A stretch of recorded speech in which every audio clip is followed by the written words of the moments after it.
নমস্কার, আমি আমার স্বরচিত একটি কবিতা আমি পাঠ করব এখন। চেষ্টা করেছি একটু লেখার জন্য প্রকৃতিকে নিয়ে, পৃথিবীকে নিয়ে। আমার কবিতাটির নাম প্রকৃতির আর্তনাদ ও আমাদের অঙ্গীকার।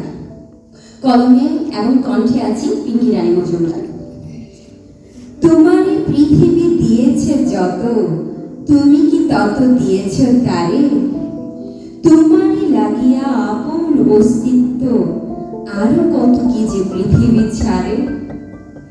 মনে রেখো, এই পৃথিবী শুধু আমাদের নয়, এই পৃথিবী তাদের।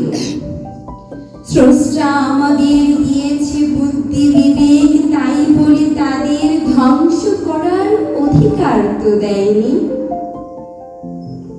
আচ্ছা, ভেবে দেখো তো, তাদের অস্তিত্ব ছাড়া আমরা কি বেঁচে থাকবো? প্রকৃতিকে নির্বিচারে ধ্বংস করে আমরা কি আমাদের নিজেদের অস্তিত্ব টিকিয়ে রাখতে পারবো? আমাদের বিন্দু বিন্দু ভুলগুলো হচ্ছে সিন্ধু, প্রকৃতিকে করছে ক্ষতির সম্মুখীন। আমরা দেরিতে করছি অনুধাবন, আসলে আমাদের প্রজন্মই হচ্ছে বিলীন। এই প্রকৃতি দিয়েছে অক্সিজেন, দিয়েছে শস্য দানা, দিয়েছে আশ্রয় ও বেঁচে থাকার সম্পদটুকু। আচ্ছা, আমরা কি পেরেছি তাদের দিতে বেঁচে থাকার অধিকারটুকু?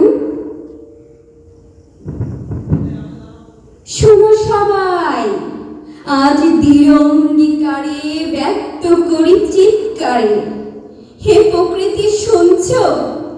আমরা এসেছি এই ধরাতলে তোমাদের আগলে রাখবো বলে। তোমাদের যত্নে নিবেদিত হবে পান। চলো চলো, সবাই গাই প্রকৃতির জয়গান। ধন্যবাদ।